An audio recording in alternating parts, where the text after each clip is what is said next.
Come to order. It's another episode of the Saturday Afternoon Movie Club. I'm Geoff, the guy who talks first. I'm here with the usuals. What's up, Randy? Hey, buddy. And Bjorn. Hey, what's happening? Right, second week back off the IR.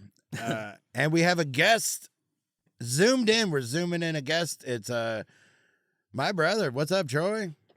Hey, hello. Good to be back on the Saturday Afternoon Movie Club. Yes. Good to have you, dude. He's the co-president or whatever. Yeah. Grew up watching the same nonsense as me. Four timers club. That's a big deal, huh? Yeah. Is that when you become a big deal, or? And the fourth time is less than a month later. Yeah. Wait, was it just Wasn't a that month long ago? ago? Yeah. Oh, We I just put out, the last one we put out was with Troy, which would have been fucking something. It was was the last Broken one we Arrow. Broken Arrow. Oh, Yeah, man, yeah, Broken yeah. Arrow is just coming out. Broken Arrow came out It's been out for a little bit. Couple weeks ago. a couple weeks ago. Oh, all right. Everything runs together in my brain. Well, this is our opening day episode. We're doing The Fan today.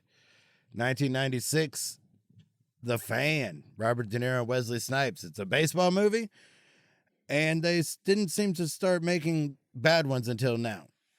Right then. Like it Bad seems baseball like movies? Yeah, it seems like every baseball Yeah. movie was like just a stone cold classic to someone. Yeah. Like- Yeah.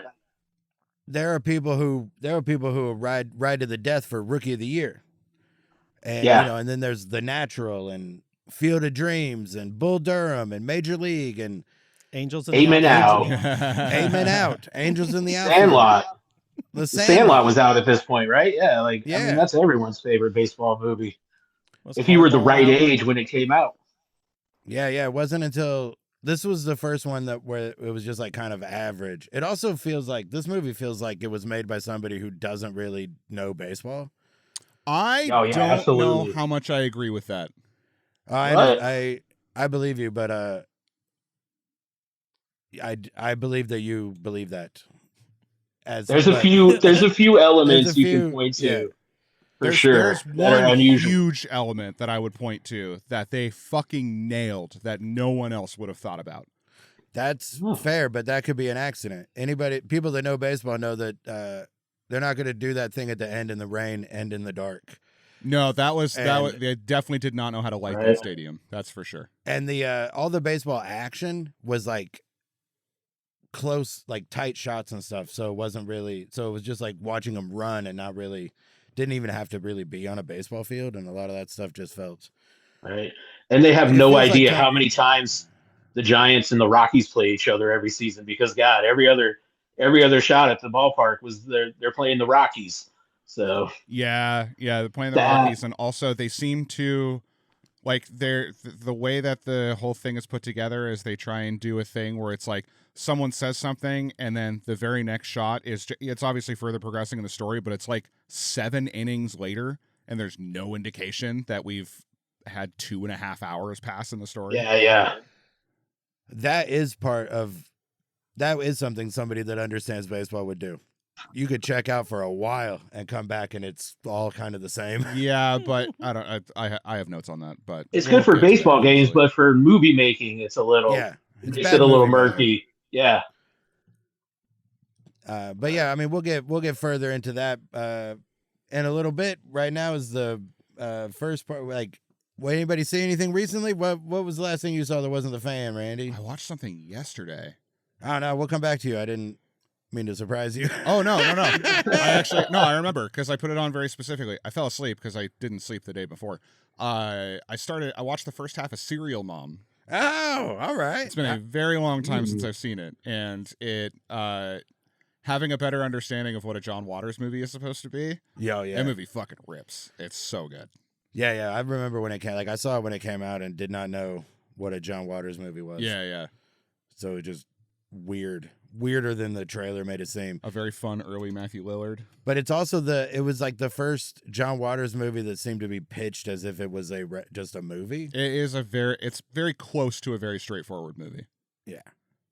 But enough not that when it came out and I was a kid, it was, what is this? Yeah.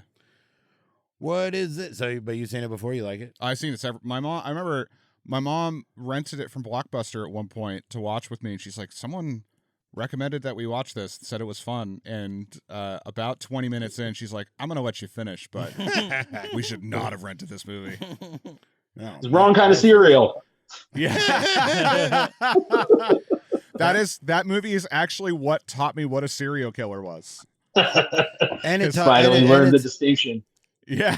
it's how Randy learned about serial killers and how his mom learned about homophones. Right, they both learned that day. It was a school trip. What about you, Bjorn? You seen anything recently? Well, okay, so I watched this movie called The Triangle. Have you seen it? I've seen Triangle of Sadness. Not Triangle of Sadness. It's called The Triangle. No. So Jeff and I were talking about movies with time loops and like how there kind of isn't any bad ones. And then we were like trying to list off all of them. And then I told Paul, and Paul's like, yeah, and then there's Triangle. And I was like, I don't know what this movie is. Yeah. And we watched it. It's pretty good, actually. Okay. Like it has, it was like one of the first Liam Hemsworth movies Oh, okay. that he was in. It kind of just flew under the radar, but it's a time loop thriller. I'd highly recommend it. Okay. I think it was on something, but yeah. Yeah, it's on Prime. Prime. I'm gonna fight with Prime right now. Fair. They started charging me for they downgraded my account. It's like, you have to pay for no ads now. It's like, No. after fucking 8, go Yeah. fuck yourself. No. Get out of here. I mean, Amazon altogether can take a hike, if you ask me. Oh yeah, for multiple reasons other than making me pay $3 a month for ads. I'm sure you can find the Triangle anywhere else. Also, Yeah, maybe. Like the movie rental store that I go to like 4 times a week. there you Yes. go. Rent it up. Yeah, it's good. That movie sounds good. The Triangle sounds good. What about you, man? Have you seen anything recently, Troy? Yeah, not a movie, but movie adjacent. The Burbs, the The new show. series on Peacock. Oh. Yeah, Oh. Is it good? it's very good. It Okay. does a great job of capturing the tone of the movie, sprinkling a few Easter eggs throughout it, but it's a completely different story. Kind of turns it around a little bit, and yeah, a very well done homage to the original movie, but also its own whole new thing. Okay. Definitely recommend it. It's quick, eight little episodes, and they left a huge cliffhanger at the end. So I'm guessing they know there's going to be more. But it was yeah, it was a good story. Had several twists and turns and decoys in it. And it was yeah, very funny. It starred Julia Duffy. I hadn't thought about her. I mean, she's one of the main Oh shit. main cast members. Yeah. I had to look her up. Newhart. She was on Newhart. Newhart, yeah. Oh Like, wow, okay. I remember her from a thing 40 years ago or whatever. And then, Yeah. I hadn't seen her in anything in a long time, but yeah, she's fantastic in it. And Keke Palmer is the main character. She does a great job. Got Mark Proch, that guy from What We Do in the Shadows, Oh the yeah. energy vampire. Yeah, I love that. he's fantastic. I love that guy. I love him. Yeah, he does his thing in the series. So yeah, and it's on Peacock, which I don't know. They seem okay, I guess. Yeah. If any Could of be them worse. can be. Yeah, The thing me okay now is just knowing to be quiet. If yeah. you just shut up, like the Amazon, like if they just stop, we know you're bad. Don't tell us. Don't Yeah. brag about it. Nobody's ever thought that these corporations were good, but don't fucking rub it in our face, man. Right. Yeah. Be bad like you've always been in the background. Yeah. Speaking of twists and turns and psych outs and whatever, I saw the new Scream 7. Don't Ooh. say stuff. I haven't seen it yet. I mean, there's no way I could spoil it. I don't think I could. I don't think I could if I tried. Oh, okay. It's It's as good as any of them since 2. Like basically the first one is awesome. The second one is awesome in a different way. Right. And then everyone after that is just kind of a Scream movie. Like Sure. some are fun. Like that fourth one felt like it was trying to say something at least in the same way the first and the second one was. But essentially it just follows the same, like, here's the people. Maybe it's him. Maybe it's him. Maybe it's her. Maybe it's him. Maybe it's her. Maybe it's him. Maybe it's... And then it was somebody. Yeah. Or some people from it. I can't even tell you. I don't remember which one of the red herrings turned out to be regular herring. Which one was herring? But it was super fucking violent. Like the gore kills, or whatever was elevated from the first 2. I've been both avoiding and not avoiding spoilers on Reddit. I don't know anything about it, but it is getting trashed online. People fucking hate it. Really? Yeah, people hate this movie. I don't know how you could hate it. I don't know what you would be expecting. That's kind of like what I've been gathering from this whole thing is like when I go see it, I know it'll be fun. Yeah. And that's all I'm expecting from it. It's a Scream movie. It's a Scream movie. It's not as good as the first one, but none of them are. Right. Is he as clumsy as he is in the first one? Ghostface. No. None of they aren't. Yeah, they kind of fix that. Which is a shame. That's like one of the best elements of that killer. It was one of the things they were doing that was like the point of Scream was to make fun of the things. And how are these people in these masks fucking good at everything? Right. When you can't see out of a mask. Right. And then they fixed it for all the rest of them. But that first one, they really... I had a mask like that. I did too. You can't see out of it. Me too. And the first one, it's like they're wearing the mask I had. And you can't see to your sides at all, and you can barely see in front of you. But yeah, this one, they can move. Mm-hmm. Maybe they are clumsy. I don't know. It's hard to tell when they fall and when they're pushed. Right. But it was fine. You know, it's fine. Nev Campbell's back. She's good in it. I like that she's back. It's the first one that Kevin Williamson directed. Yeah. That's probably enough. This one is Jenna Ortega still in it? No, she and Melissa Barrera. Melissa Barrera got fired, and then Jenna Ortega says that she canceled for scheduling issues, but I'm assuming she canceled out of solidarity because the reason Melissa Barrera got canceled was horse shit.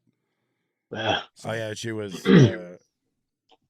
She made a pro-Palestine statement and got fired off Scream. Yeah, Paramount was and you're out. That's right. I do remember. Yeah. Get pearl clutchy. They're making this movie, and they're getting pearl clutchy about stuff. Yeah, right. Like I did the show I had on Saturday was in a casino, and the guy, the producer or whatever, was like, the first 2 acts had like, don't be super dirty or whatever, and I was just like, this is the dumbest thing. Like your business model is predatory, and you're gonna be like, but don't say fuck, that's bad. Yeah. How about you don't be the one telling anybody anything? If this is how you make your money, you don't get to take the high ground on anything. You've ceded the high ground. All right. Well, and they'll continue to because it's fucking Paramount. Yeah, of course. So opening day, do you two like baseball? Bjorn, do you guys? I don't watch it actively anymore, but yes, I love baseball. I'd prefer to be playing it than watching it. Hey. Okay, edit that out, and Bjorn's off the podcast. I'm a participator. I used to watch a lot when I was younger. Yeah. What's your? Do you have any opening day memories? I never went to an opening day game. I mean, not even go to one, but like, do you have like a thing? Was there ever an opening day ritual or? Not really, because I like, was immersed into baseball through my mom, who was just from Boston and like vicariously a Red Sox fan. So once I got into it, I would genetically. The term is genetically. You don't have a choice. Right, and you're born with the extra X chromosome, and it's the end of Red Sox. Yes, correct. So I started watching the year before they won the World Series, for the first time in They won in 2004. I started watching like mid-season 2002, and then. Oh man! So you were a new fan when Aaron walk-off home run. Aaron Boone. Walk-off home run in the bottom of the ninth. Yeah, yeah, that was wrecked your a shit. Devastating return from commercial break. Oh yeah. I think that was the first pitch out for that half. Yeah. Anyway, it just ended. Oh god, it was like just. That there's a great documentary called it's now called Reverse the Curse of the Bambino, but it's after the Buckner error in '86. Yeah, and there's a talking head where the guy's like, we were walking down the street and we saw an old couple, and the man looked up to me and said, "Son, this is the saddest day in our town since Jack Kennedy was shot." And when Aaron Boone hit that home run, I felt that very deeply. Third saddest day. Yeah. That was my 9/11, in addition to 9/11. What about you, Troy? You got any opening day memories? Let's just talk opening day for a little bit. I mean, opening day is the biggest deal here in Cincinnati. I don't know if you guys know that, but I know that. People that big are Reds fans out there, huh? It's baseball in general because it was the first professional baseball team. Oh, okay. Yeah. So, like, it's the one game every year you can count on people to go nuts for. Okay. So there's a parade. Yeah, there's a parade. Streets are full of people down by the ballpark all day long. Okay. Nobody goes to work. That kind of stuff. I mean, unless you work in the service industry. So right. I usually end up working. But it's yeah, I mean, I would rather go to any of the other 80 games that are a much less big deal than be around that sort of mania, because like I've been a baseball fan longer than I've been a resident of Cincinnati. So I've kind of grown into my Reds fandom over the last handful of years. And but it's still casual. Like I was so it's not enough. It's not enough attachment for me to have to do that. Unless somebody is like, "Hey, I got some tickets, hop in the car, we're going to opening day." Then of course I'll go. But I'm not gonna plan it myself. But it is always fun. I mean, I'm a little bit at odds with you on that. So I've seen a few games in Fenway, and I can't express how much fun it is to take the train to the stadium and be in the mass of people and just have that energy around, especially if they win, because then the streets are flooded with a bunch of people who are just having a good time. And then I saw the Red Sox beat the Yankees in Fenway, and when we got on the subway, the operator was on the PA talking shit on the Yankees the whole time to a subway jammed wall to wall with people. And that's one of my fond memories of being in Boston. That's Randall just gave a real "how come you're not me" answer. Everything about a Red Sox game at Fenway is different. Every game at Fenway is like opening day in Cincinnati. That's very true. But also the only difference between your story and my story is there's public transit in that city you're talking about. Here in Cincinnati, you got to drive down there. Traffic's going to be a nightmare. It's going to cost way too much to park. And then I'm going to have to count all the beers I drink, I guess, or whatever. I don't want to keep count. It's opening day. And it's not even it's not that we don't like the big crowds and all that.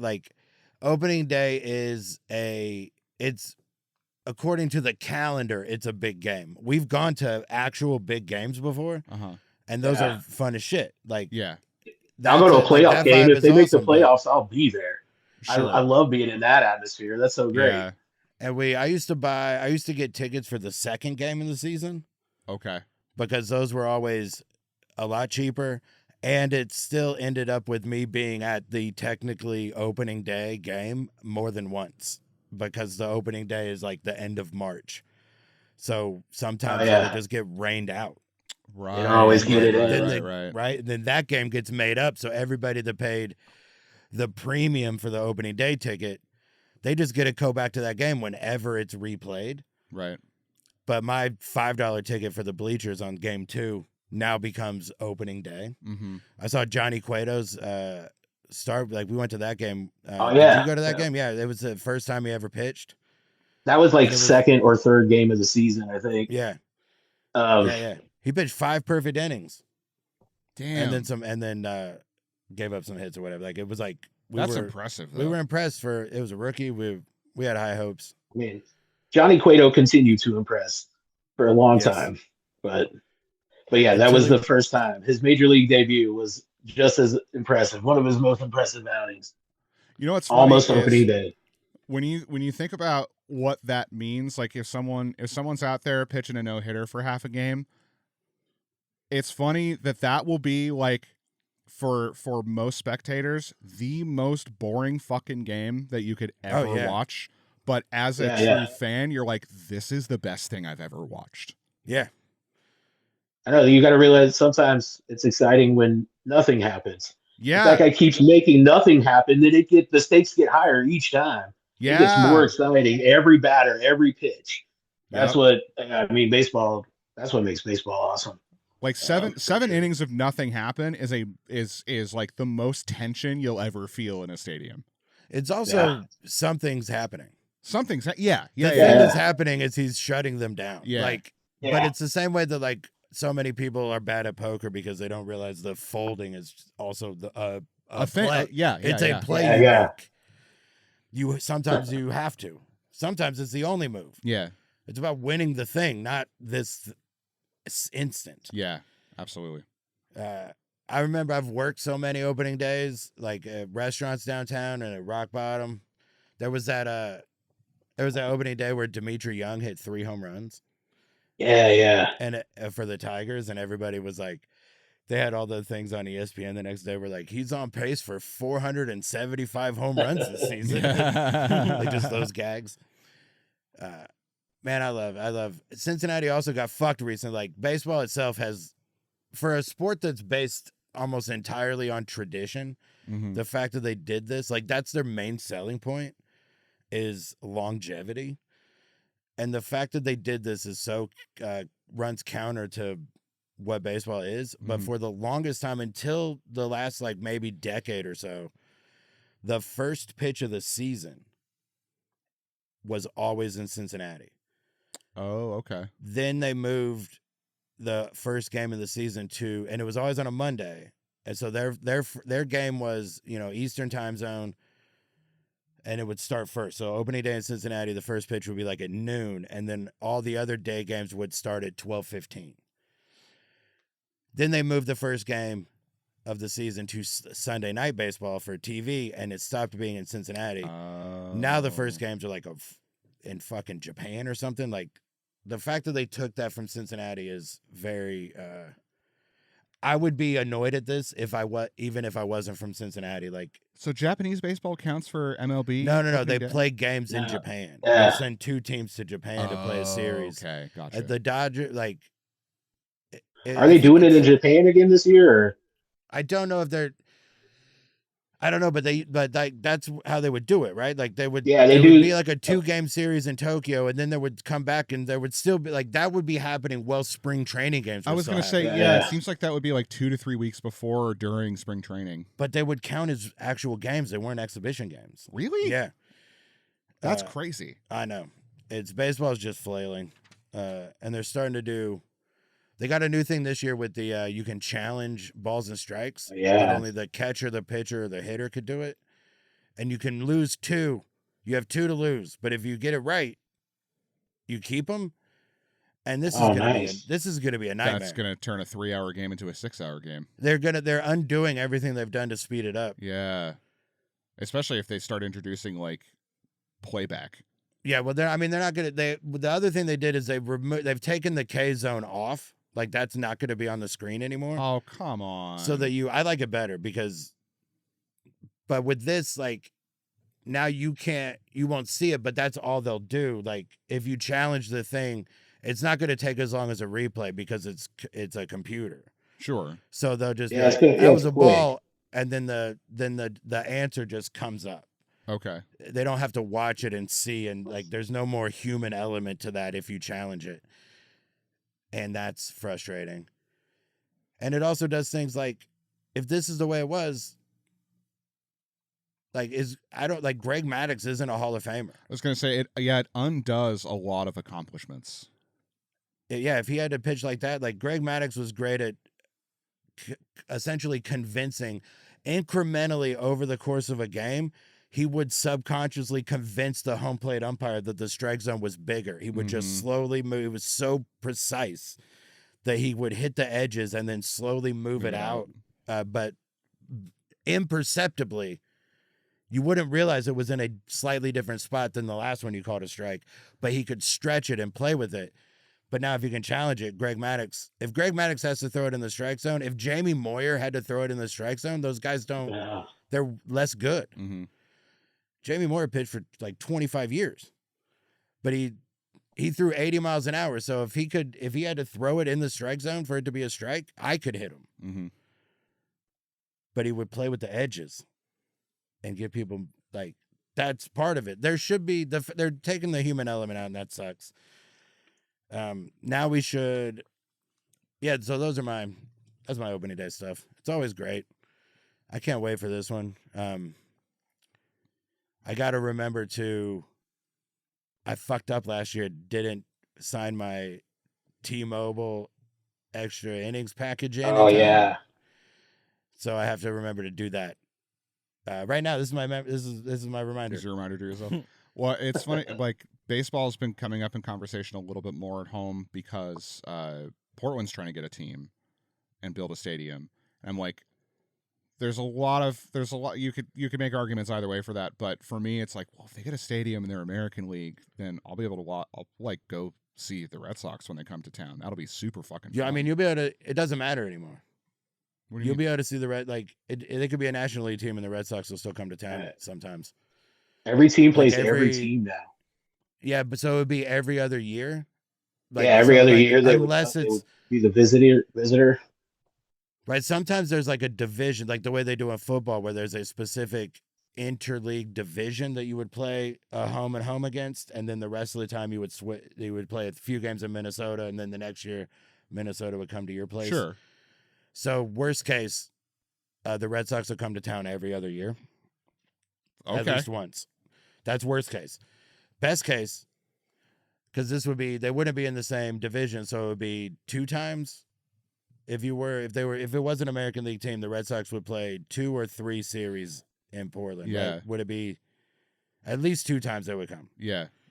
Maybe 2. It could only be 1 time because every team plays every team now. But yeah. I mean, I'd have to sit down and actually read about what you're talking about, because every team playing every team does not calculate for me. It's like what the fuck the is Dodgers. It's like basketball. The Dodgers only come to Cincinnati once a season now, since they started playing every team, and it's like, oh yeah, that's such a bummer too, because like, I mean, I guess like when they realigned, and St. Louis is an easy rival, but before that, the Dodgers were the biggest. Like the Reds and the Dodgers hated each other.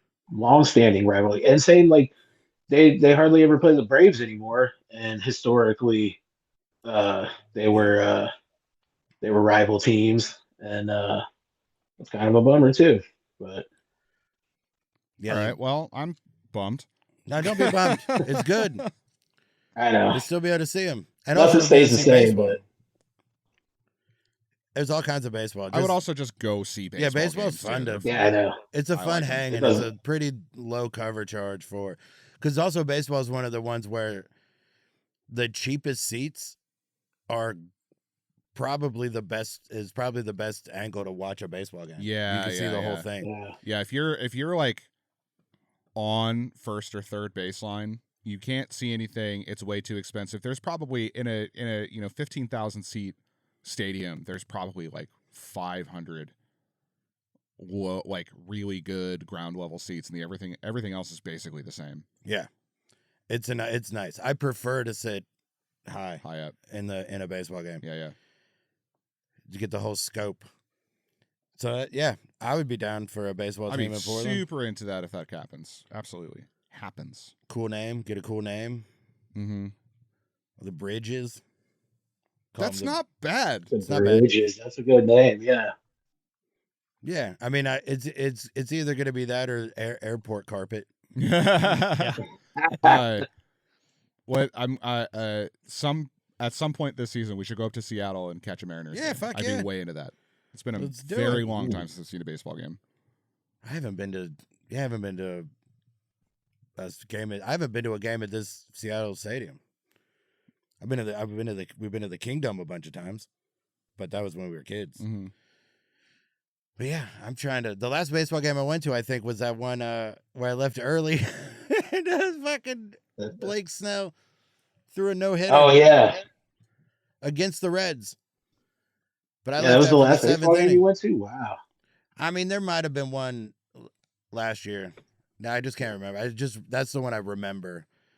Because that was the same week that we went to see the Foo Fighters at the stadium, and getting a car after that Foo Fighters show was impossible. So I just didn't want to. And this game that we went to, there was a sold out concert at the football stadium next door. So I was like, oh, catching a car is going to be a real mother. Like, there's twice as many people as there was after the Foo Fighters show, and I couldn't get one. And it was like $150 to get back. Like, the surge pricing was crazy. Yeah, if we go see a Mariners game, I'm almost like insistent we take the Amtrak up there and back. Yeah, that's fine. That's good with me. But Blake Snell, Great. all of history was working in my favor. The guy in his entire career, until that point, had recorded 5 outs total after the 7th inning. He never pitched. The 7 innings was the most he pitched, except for 5 batters after. That's entire career. wild. And there's been times when he's had stuff like this going where you would think they would leave him in to get the thing, but they didn't. So this time I was like, Troy was like, he's throwing a no-hitter. I was like, yeah, but I'm not going to pay $150 for a lift for a combined no-hitter. Yeah, I'm getting out of here. And then it's the only time he's pitched in the 9th inning. It's the only time he's pitched a complete game. And he pulled it off. And, man, I was already in the car and the guy was listening to it. He's like, that guy threw a no-hitter. I was like, I fucking just left that game. God damn it. It was a contract year for him. He was about to be a free agent, so he's like, leave me in the game. It was towards the end of the season. I'm sure that had to have something to do with it. Oh, yeah, and he went to, isn't he on the Dodgers now? Yeah. And that was when he was on the Giants. So, speaking of Giants. Giants and opening day, yeah.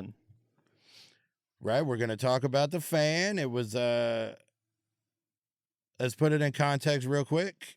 So IMDb scores, 5.9 audience, 32 Metascore. Rotten Tomatoes, 38% critic, 35% audience.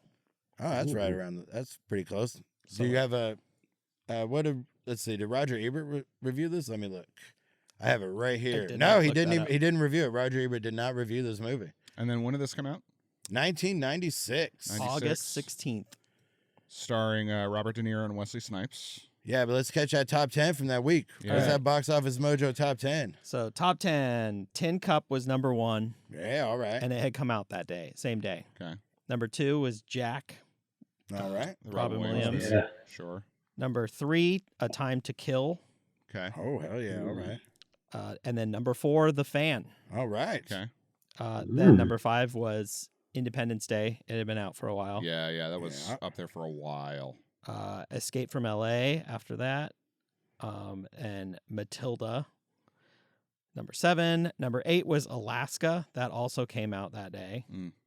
Number 9, Bordello of Blood. The Dennis Miller joint. And number 10, Phenomenon. Phenomenon. And that had been out for a while.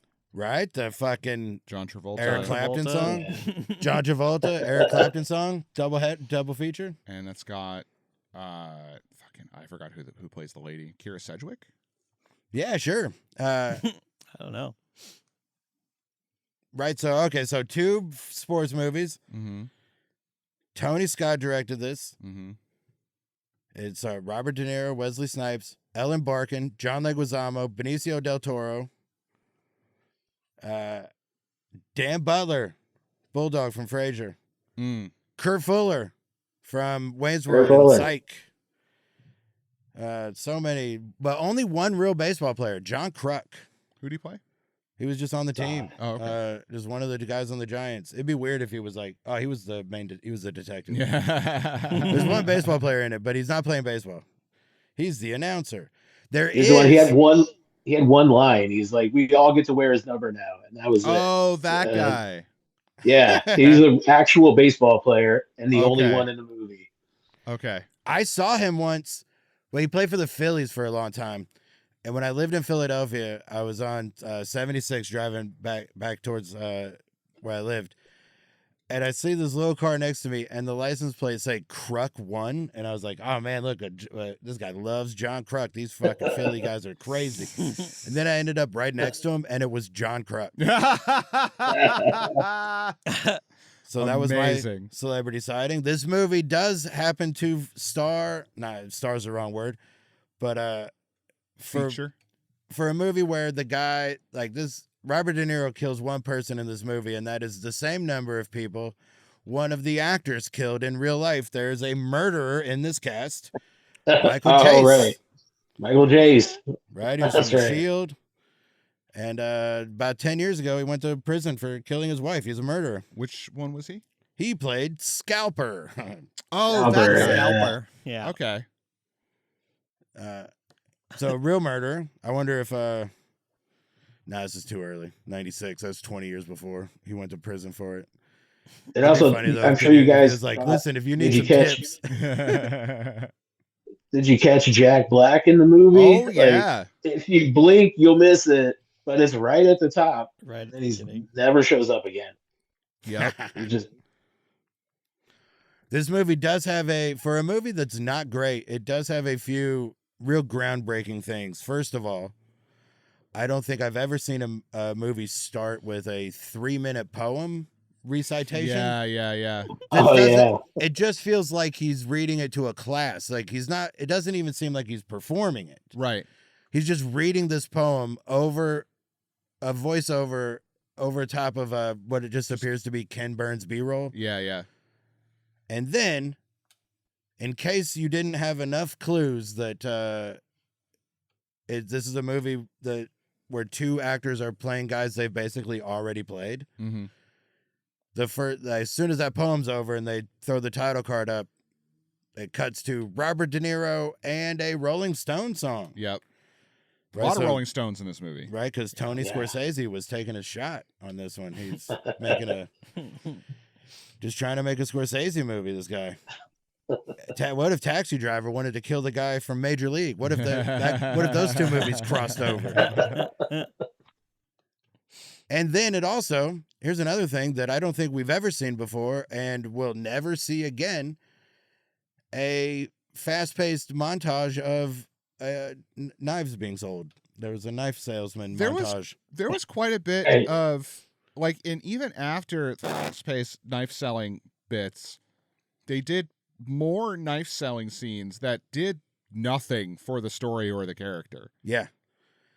It showed he had to shave all of the hair off of his body. Well, I got that, but then when he goes in to sell to the gross security guard, that scene didn't need to be there at all.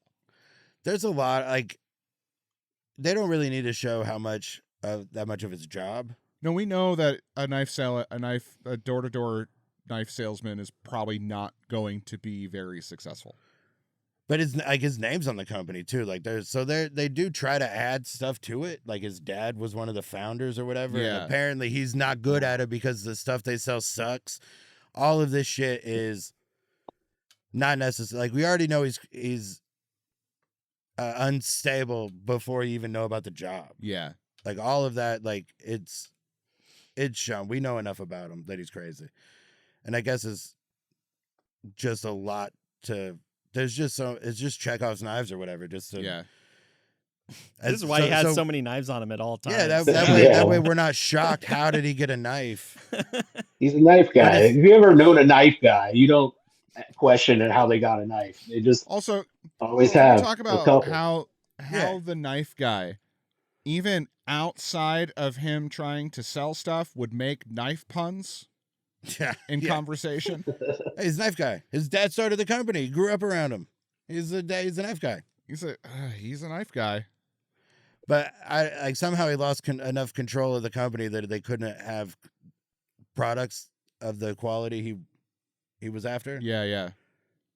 So I guess his dad hired him and then didn't promote him or give him equity or anything. Right. I've got to say, he's mad about the quality, but that dude stabbing a car door is like, I don't know how much more quality you need, buddy. He just stabbed a car door 19 times and it's still sharp. Yeah, but this guy wants to be able to stab a car door now and in a year. Of course it'll work today. It's new. These knives brand new or yeah. He wants to be able to. You should be able to buy one knife to stab any car door you want for the rest of your life. Right. That's what De Niro's after. This is my car stabbing knife. And he gets him back by stabbing hood of his car. The hood, yeah. Which, Yeah. like, I'm into. That was a nice threatening. And then just, I guess that would just tie it off that storyline, huh? Yeah, no follow-up yeah. on that.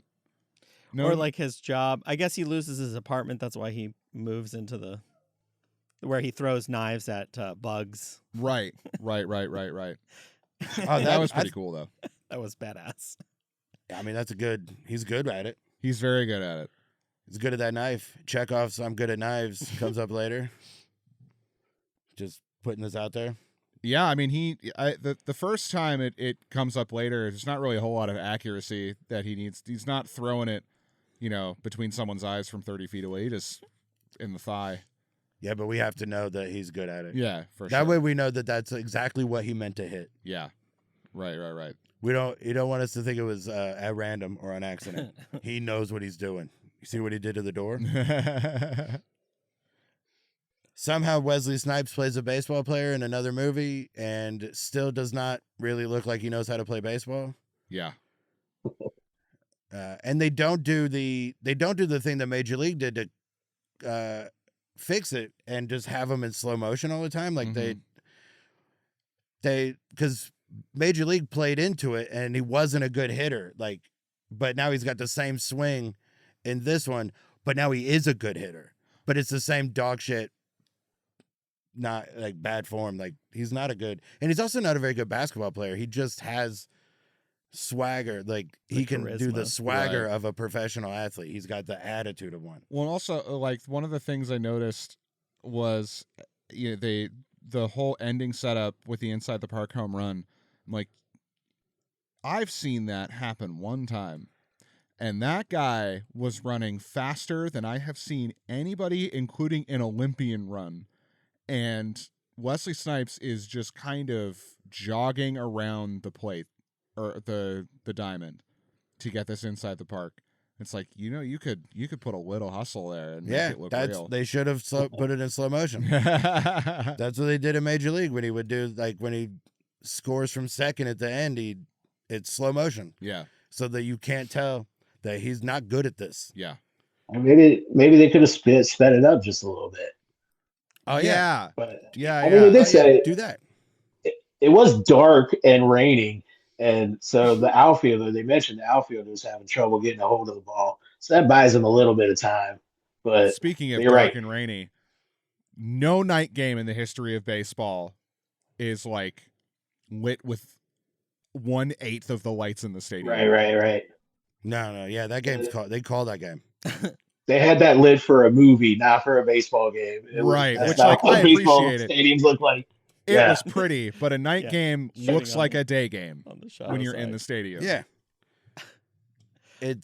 Have you ever seen a inside the park home run live, Troy? Oh man, I don't think I have. I think that's one of the things that I've never seen. Somehow, I mean, it's very rare. We Super saw rare. somebody steal home. We've seen. yeah. I Troy don't think I've saw a seen no-hitter. it. Nice. I saw most of a No-hitter? no-hitter. Troy saw all of a no-hitter. I saw Jay Bruce hit a walk-off home run that clinched the division for the Reds. Like, it wasn't just they won this game, it was they're going to the playoffs. home run. Yeah. That was pretty wild. But I've never seen an inside the park home run. And also, how many times does he have to bobble it before it's a triple with an error? Yeah. Yeah. But They so always so give a then kid- that doesn't hold up his end of the bargain. I mean, he gets the run, Yeah. but that doesn't fly with Gil. It'd be real hard to parse. He'd have to go to court and be like, but I did score. He sues him for breach of contract during the guy's trial for murder of his kid and kidnapping. The first scene when he goes to that hospital room and the kid's like, my name's Sean, and he breaks down was a real, your mom's Martha? My mom's Martha. Yeah. Right. Zack Snyder saw this movie and was like, I'm going to use that. I'm gonna base my entire movie off this one scene. Right? This is Major League versus Taxi Driver. Well, our moms have the same name. We should be friends. I don't the thing at the beginning with the jersey number, the fact that he doesn't know that until opening day or whatever is crazy. Yeah. You just did a month of spring training. You would have had that jersey like During spring training. How were you not wearing 11 during spring training? Yeah, they made it seem like he signed with the team the day before opening day. That's kind of what it felt like, which isn't really how it happens, but I will say he's holding out, I guess. That whole angle was the thing I was alluding to earlier that felt very real to me. Not the timeline of it, but his obsession with keeping the same number coinciding with baseball players in general being insanely superstitious. Oh, about yeah, their yeah. shit. Oh, No, that's like, you're correct. Like, they got that part right, but that part is in the script. Yeah. And all the baseball stuff is in the script. But when Tony Scott shoots that scene, he shot those scenes, like a locker room scene. That's all, it's basically half the scenes in Crimson Tide look just like that. Yeah. When you're showing the baseball being done, that's the part where it kind of feels like Tony Scott doesn't really know what baseball's supposed to look like. Absolutely. Specifically, essentially, the crux of the movie involves that collision at the beginning. Uh-huh. And there is there's two possibilities, essentially, for what happened. Because everything leading up to that was Primo was the center fielder, but then this guy come in and Primo got to play left now. So we're being told, everything we're being told until this moment is that he's in left field and Rayburn's in right field. Then somebody, when they go out to the field, they say he's the right fielder. So he's not playing left field. So what was all that about? So either he is in left field, but if he's in left field, the scene where they're running and they collide into each other, neither of them are running the right way. Well, no, it's that Rayburn is playing center because center calls it. Yeah. Other guy's playing left, or Primo's left, but you're right, because the angles they're showing them running at, Primo is running left. Yeah, Primo is running like he's playing right field, and Rayburn's running like he's running towards right field. Yeah. But they said he was right field, but only the stadium announcer says it when he's being introduced or whatever. Right. Because what's interesting about that is that if they really wanted to make it insulting, they would have made Primo right field, because that's where that's the most insulting thing to get moved to. Left field is still it's honorable. You're correct until you reach the majors. Yeah. Right field, if you play right field in the majors, like Bo Jackson played center and right, but it's where the strongest arm plays right field. Yeah, if you play right, if you got a good arm. That makes sense. Yeah. You can throw guys out at third and home. Yeah, nobody's throwing anybody out at third or home in little league or high school, or unless you're on the really good team. Mm-hmm.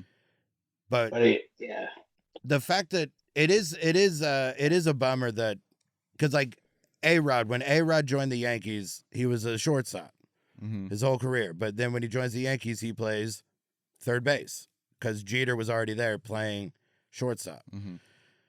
So, he should have been left field. Rayburn should have played left field. Yeah. I don't understand. I mean, I get it. They want to play the egos or whatever, but it's just on a personal level, you could be the hero if you just play left field. Yeah. And your job is easier. And no one's going to be like, oh, he sucks now because he plays left field. They're gonna be like, look at that guy. Right, because his whole character is predicated on being a good hitter. His field position shouldn't matter. But the fact that he's a center fielder and it's predicated on being a hitter means that he doesn't really understand baseball. Yeah. Yeah. But also, why not trade the number for the position? Like, that's a trade Primo would have made probably. If they had set that up, if he'd just been like, okay, you play center, but I'm number 11. Then it works. Then he still gets to keep his number and seem like the guy that's conceding to the current star or whatever, being deferential. But you only have to do it in the media because baseball is not, it's a team sport in name, but essentially it's just a series of one-on-one interactions, so it doesn't really matter. I gotta say also, him choosing to wear his old jersey underneath his current jersey is like, A, you'd see it from a mile away. That shit's pretty transparent. And B, doing that in the summertime, good fucking God, that would have sucked. No, I mean, that does suck. That would suck. But that does feel like something maybe, like, that does feel real too. Like, it feels baseball like players yes, absolutely. Baseball players so are superstitious. insane with their superstition. Do you know about any of this, Bjorn? No, I'm following about 80%. Fair. So baseball players, I know they're superstitious, but like to the point where they will. I mean, that sounds like 100%. That sounds like you followed it 100%. Okay. No, I mean like most of this. Like I don't know a lot of the names. They'll wear the same jockstrap the whole season without washing it. The same socks. Like they will go through the most disgusting lengths. Was it Mickey Tettleton ate? What was the cereal he ate? There was this guy when we were kids who was a catcher for the Tigers, and he was having like a monster first half of the season. No one had ever seen anything like it. If you go look up the numbers now, the end of the season, he had like 28 home runs that whole year, so it wasn't really that big a deal. But he like ate Fruit Loops every day before the game, stuff like that. Wade Boggs had the same meal before every game. Yeah, they make fun of that for fucking 20 years. Like, didn't he eat a chicken? Yeah, it was just chicken, like white meat, a whole chicken breast. Yeah, these guys, they're fucking nuts. But not as... Two shirts is the most insane thing I've ever seen. Like, he's got to tuck both of those into his pants and then go play baseball. Yeah, it sounds uncomfortable as shit. That is beyond the pale.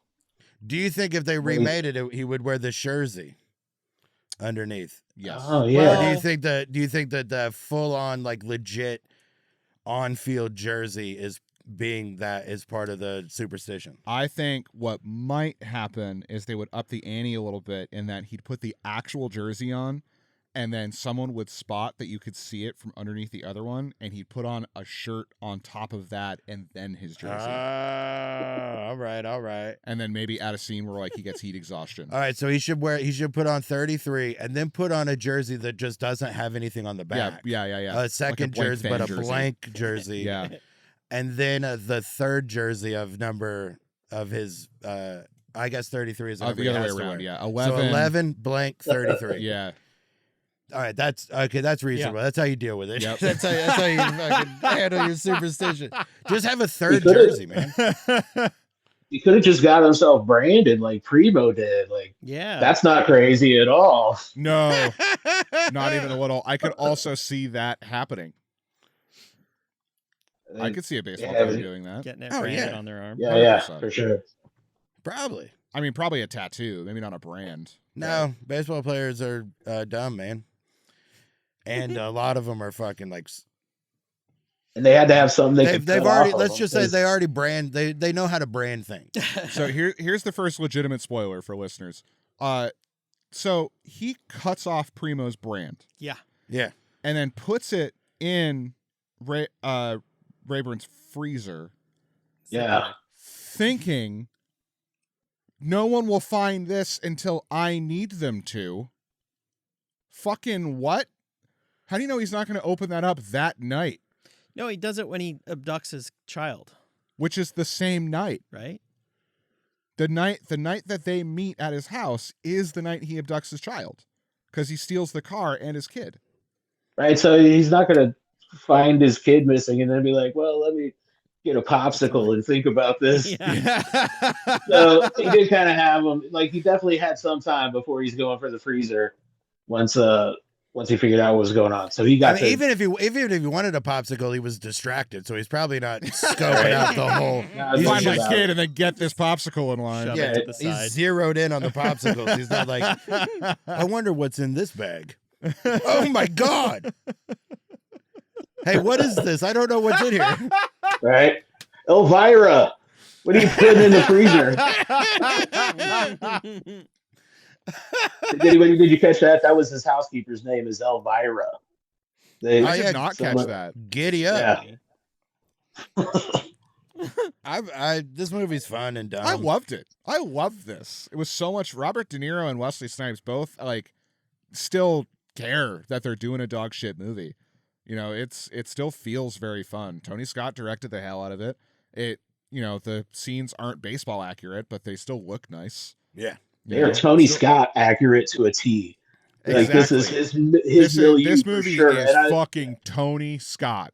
yeah, I love Tony Scott movies too. So Yeah. he's one of my favorite directors. And this is probably the worst one, and it's Yeah. still It's still good. watchable. Yeah. Yeah. I love the pants that he chose from the closet. Right.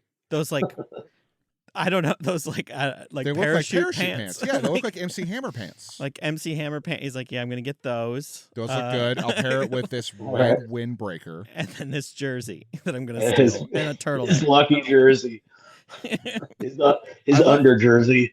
Yeah, his under jersey. It's probably well seasoned. I mean, knowing how superstitious, yeah, for sure. This is the jersey he's been sweating into all season.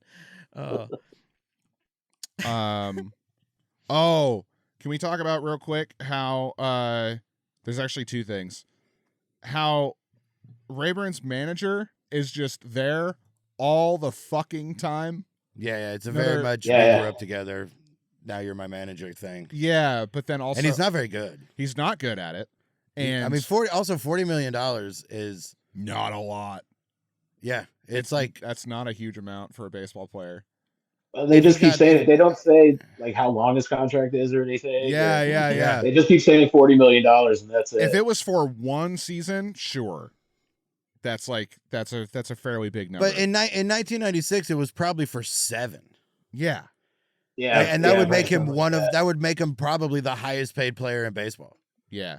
Bobby Bonilla was making like that was right around when Bonilla signed his $7.2 million a year contract to be the highest paid player. Yeah.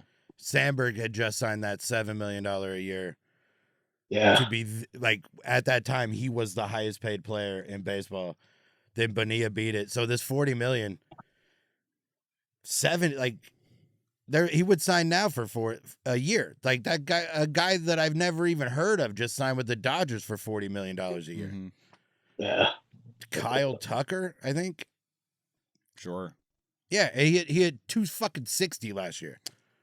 He's The other one of the best Kyles in the league. That's thing- I've had a lot of Kyles. I've had a lot of Kyles through my fantasy baseball team roster, and he was by far the best. There was one moment that came up. Troy, are you still there? Yeah. Okay. Yeah. Your video went away. I just want to make sure. No, I'm back. Okay. I don't know if you guys caught this. So during the final scene where he's on the field, it's raining. They throw Gil onto the Jumbotron, and he notices, like he clocks it. He sees it, does his weird like little spin, and then he gets shot. When Rayburn runs up to him as he's taking his last breaths, there's an angle of him dying where you can see the Jumbotron, and there is a cameraman that is standing over his body, looking down at his dying face on the Jumbotron behind him. It was so funny. That's It awesome. was so fucking funny to me. I mean, Gotta make sure everyone in here can see this. Yeah. I- Everybody's getting traumatized. It was tonight. funnier to me than it was meant to be because I just kept thinking Enrico Palazzo called him out. Yeah. Yeah. Couldn't help Enrico but think of Palazzo's Enrico trying to kill the Palazzo. guy. Oh my God, Enrico Palazzo! He's fighting the guy. The original umpire switch. Classic original umpire switch. They also pull it off in sudden death, but we'll do that in another episode. Let me ask you guys a question then, because we're hitting our end of the time. Do you guys have a favorite baseball movie in general? Yeah, mine's Major League. Okay. Probably Major League. Yeah. It's mine's 2/3 of Major League. You cut out all the stuff where Tom Berenger's stalking that lady, Yeah. and then the baseball part of that movie is fantastic. It's Sure. so good. The other stuff is insane. I went and got the haircut the other day. and then Paul was like, "You need to get that. You can't." So they kind of cleaned it up a little bit. What's your favorite? Despite what I texted you earlier, I do love baseball movies, but I haven't seen a ton of them. My favorite's Moneyball. Moneyball is legit. It's Moneyball's so a baseball film. Yes, Yeah. correct. It's the best of those, Mhm. I would say. Like, Moneyball is so watchable. It's so good. As far of all these movies, this is one of the first times where we've done a movie on here where I actively want and think that it would be better and useful. A remake of this movie would be because this is how this guy was insane, but this guy was like an outlier, crazy fan, stalker guy. Yeah. But now you could lose you could lose everything.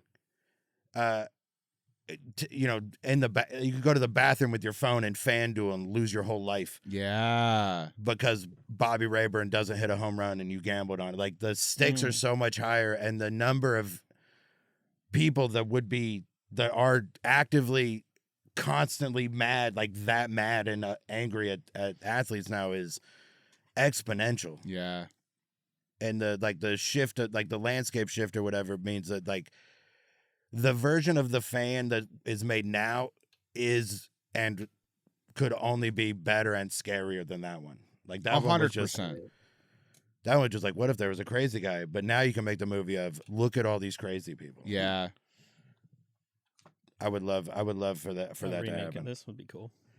If I it don't- was it's- done with the right people, this could be a really excellent remake. It's so weird because it didn't make, it deserves it. It should have it. Why we gotta have two running mans? But this isn't gonna happen because it wasn't good at, nobody cares about it. Right. So It's we're not a never cult gonna get the classic. remake. So Yeah. you might as well, you'd have a better shot of pitching this remake unattached, as if you've never seen this movie. Yeah. Well, Well- it's based on a book. Did you guys catch that in the opening credits? So you could always just use that as a treatment again for a different Yeah, it's movie. essentially what happened with High Same and as Low. Running Man. But we would have Yeah. to, but still, it'd be you would have to, if the book came out before this, then it doesn't involve the FanDuel and all that stuff. So yeah, you could just re-option that book. But again, you'd probably be better off just pretending you never saw this. Yeah. They don't have to say, they didn't have to say Breaking Bad was a remake of Weeds. Right. I've never thought about that, and I hate how correct you are about it. I didn't make it up. Vince Gilligan said that if he had he had never heard of Weeds, and if he had seen it, he never would have pitched Breaking Bad. Oh shit! He didn't realize that there was another thing similar. Crazy. But I mean, yeah, it worked out because they're different. They're just similarly way premised. different. Yeah. But yeah, you could make this without. Nobody thinks Swim Fan is a remake of this. You could just make a stalker movie. Yeah. Sleeping with the Enemy has nothing to do with this. I mean, this ultimately is a stalker. What was the movie Patton Oswalt did? Is it called Big Biggest Fan? Big Big Fan. Fan. Big fan, yeah. Oh, yeah. That's more or less this. I haven't seen it, but I feel like that's a really similar story. Oh, I think I was getting it mixed up in my head when we were talking about watching this movie. Now that I forgot about that one. Okay. That one's a football though. Yeah, It's football. Yeah. But I think it's the same kind of dude is obsessed with a player. I mean, and they're both about the Giants. Yeah. Oh. Oh shit! Hey, all right, you got anything to plug? You close on the closer. That was a solid fucking button. Yeah. I got no plugs. Go Reds. I got no plugs. The usual list. Unlock this anytime now. Nice to be nice with Sean Jordan, Ghost and Hills, and What's More Metal.